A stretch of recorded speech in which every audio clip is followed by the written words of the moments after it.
prépare pour 2020. Le tracé sera dévoilé mardi prochain. Départ de Nice le 27 juin, à direction les Alpes du Sud, avant les Pyrénées et puis bien sûr les Champs-Élysées le 19 juillet. Voilà pour l'essentiel de l'actu sport. Excellente journée à vous. 7h45, l'invité du jour, en direct sur 92.3 et en vidéo live Facebook sur la page RGFM. C'est un homme hors du commun, un véritable éco-aventurier qui sera à Néry-les-Bains vendredi pour une conférence sur le thème plastique, l'océan boit la tasse. Vous avez compris un petit peu le message. Rémi Camus est notre invité à l'avant-veille de cette conférence qui aura lieu vendredi à 20h30 au théâtre André Messager. Rémi Camus, bonjour. Bonjour. Et merci d'être avec nous en ligne ce matin. Vous serez donc à Néry vendredi. Vous animerez donc une conférence autour du plastique et du plastique en présence en nombre dans les océans. C'est vraiment une conférence qui vise à une prise de conscience un petit peu.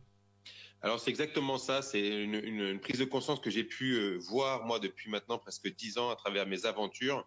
Et là notamment sur la dernière, le Tour de France à la nage, où on se rend compte que malheureusement les mers et les océans sont affectés par cette pollution plastique qui est humaine, hein, tout simplement. 80% du plastique provient de la terre et se dirige dans les mers et les océans. Et ce que j'ai vu est juste catastrophique. On est en train de réduire notre belle planète à un état poubelle. Donc il faut agir. Donc c'est un constat et en même temps c'est apporter des petites solutions que chaque personne est capable de faire au quotidien. Ça sert à rien de toujours critiquer et de rejeter la faute, mais c'est bien aussi d'apporter des solutions et de montrer que la planète est belle. Avec ces chiffres autour de cette thématique, 75% des déchets marins sont liés au plastique. Il y a aussi ce 1,5 million d'oiseaux ou de mammifères marins qui meurent chaque année à cause de l'ingestion de plastique. Alors nous, on est au centre de la France, on se dit la mer, les océans, c'est assez loin, mais au final, tout est lié finalement, et nos pratiques, y compris dans le centre France, sont liées finalement avec ce qui se passe dans les océans. Ce qu'on retrouve dans tous les cas, qu'on soit en bord de mer ou en plein milieu de la France ou peu importe le pays, c'est que chaque personne contribue à cette problématique. Un petit déchet jeté dans un caniveau va peut-être terminer sa course dans un rue, puis une rivière, puis un fleuve, et forcément dans les mers et les océans. Donc on est tous concernés par cette problématique. Il faut agir et agir très rapidement, effectivement. Ouais, il y a urgence. C'est vraiment le message là de votre conférence.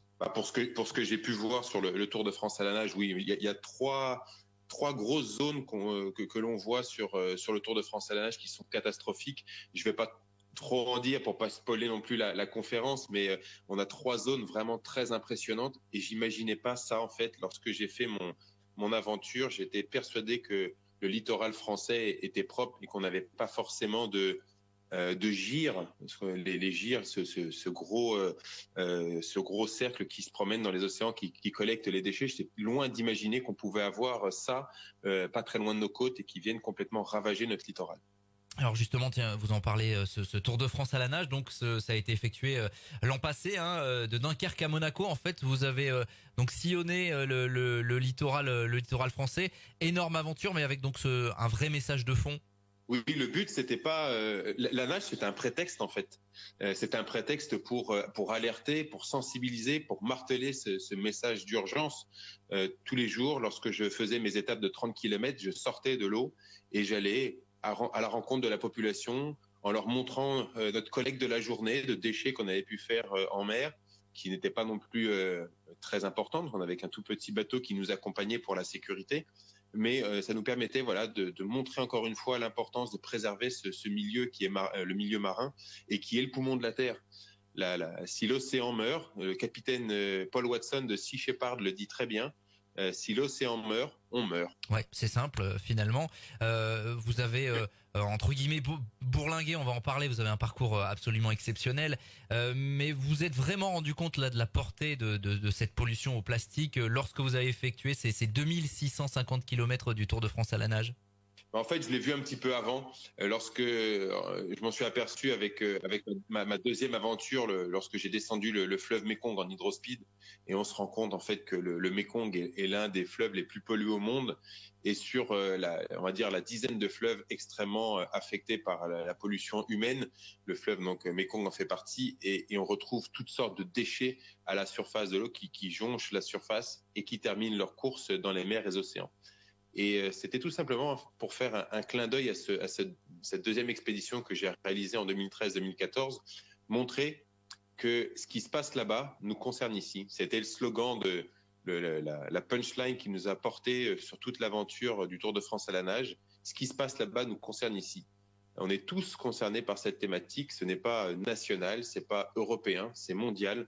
Et les déchets qui peuvent être jetés à l'autre bout de la planète, malheureusement, peuvent arriver avec du temps, peuvent arriver quand même chez nous. Donc il faut préserver tout ça. Si c'est pas pour nous, au moins faites-le pour vos enfants. Voilà, Rémi Camus, on rappelle, est notre invité ce matin. Il sera au théâtre André Messager de Néry-les-Bains pour une conférence autour du plastique. L'océan boit la tasse, c'est le nom de cette conférence proposée par l'Office de tourisme et d'animation de Néry-les-Bains. Vous êtes finalement un enfant du cru presque, vous êtes berrichon, c'est ça à la base? Exactement, je suis né à Saint-Doulchard et j'ai grandi pas très loin de Bourges, donc je connais plutôt bien la région. Ouais. Vous connaissez bien le bassin montluçonné. Vous allez pouvoir découvrir donc ce Rémi Camus, un parcours un petit peu atypique. Parlez-nous-en un petit peu comment vous êtes passé d'être maître d'hôtel à aujourd'hui être un petit peu alors lanceur d'alerte. Je ne sais pas si on doit dire comme ça, mais en tout cas quelqu'un qui souhaite vraiment sensibiliser un maximum de monde sur cette problématique-là. En fait, j'ai passé donc un bac technologique en restauration lorsque j'étais au lycée Jacques Coeur à Bourges et j'ai eu l'occasion de pouvoir travailler pendant quelques années en tant que chef de rang, puis maître d'hôtel, mon dernier poste. Et c'est à la suite d'une rencontre, j'ai rencontré une femme qui vendait toute sa collection de bouquins sur une brocante en Bretagne.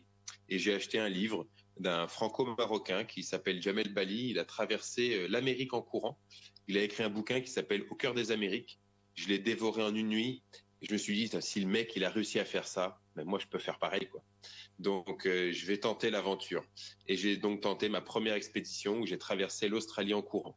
Et ça m'a tellement transformé physiquement, mentalement, d'aller chercher de l'énergie, puiser dans ces réserves qu'on pense, on pense qu'on est incapable de faire tout ça. Et j'ai découvert bien plus qu'une expédition, j'ai découvert ce que c'était la rareté de l'eau en plein désert, au point de presque crever parce que j'avais plus d'eau dans mes réserves et j'ai dû boire mon urine 2 fois pour pas mourir.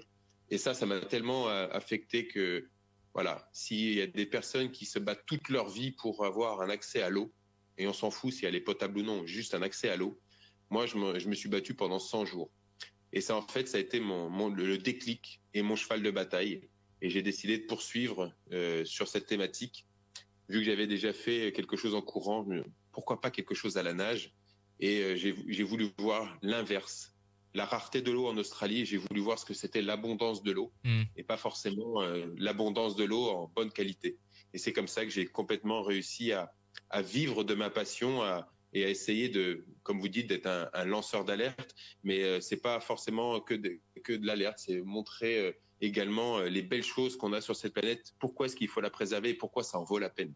Ouais, parce qu'au-delà de la question des plastiques, on en a longuement parlé tout à l'heure, effectivement vous alertez sur la rareté de l'eau, on le voit avec les périodes de sécheresse, pas très loin d'ici d'ailleurs que les réserves s'amenuisent finalement et que la question de l'eau potable à plusieurs décennies va vraiment se poser, vous souhaitez aussi alerter là-dessus? Oui, pour moi c'est extrêmement important, l'eau est une ressource vitale qui est plus que nécessaire, elle est primordiale, on a tous besoin d'eau pour pouvoir vivre sur cette belle planète et malheureusement elle est la qualité de cette eau devient de plus en plus mauvaise et on se doit de la préserver pour nous, pour les futures générations. Et on a l'impression que c'est quelque chose de tellement simple, tellement petit que bon, c'est pas grave, ça passera à côté. Mais ça va être une pollution qui va être très, très problématique. Et on doit préserver tout ça. Vous en parlerez donc, on rappelle, allez avec cette conférence vendredi 20h30, théâtre André Messager de Néry-les-Bains. C'est évidemment ouvert à tous, c'est entrée gratuite, c'est dans le cadre du programme mis en place par l'Office de tourisme et d'animation autour du développement durable. On vous a vu également sur M6, l'émission Wild l'année dernière, c'est ça? C'est ça, j'ai eu la possibilité de participer à une émission qui m'a été qui a été plutôt bien pour moi, vu qu'au bout de 5 semaines, j'ai réussi à finir gagnant de l'aventure. Eh oui. Et ça m'a permis, voilà, de montrer et de pousser encore un peu plus ce message sur l'écologie. Il faut pas se le cacher. Si on n'a pas de visibilité médiatique, les messages que l'on porte ne vont pas très loin. Donc ça m'a permis vraiment un bon coup de pédale et ça m'a élevé un peu plus haut pour pouvoir affirmer mes messages. Donc ça, c'était cool. Vous l'avez compris. Bonne expérience. Ouais, vous l'avez compris, personnage haut en couleur, aventurier véritablement, lanceur d'alerte également, Rémi Camus. On vous retrouvera donc vendredi après-demain au Théâtre André Messager de Néry-les-Bains pour cette conférence. Merci à vous Rémi Camus d'avoir été avec nous ce matin. C'est très gentil, merci à vous et au plaisir en tout cas. Merci, bonne journée. Et nous, on va continuer le direct, c'est dans quelques instants. 7h45, l'invité du jour. En direct sur 92.3 et en Facebook Live.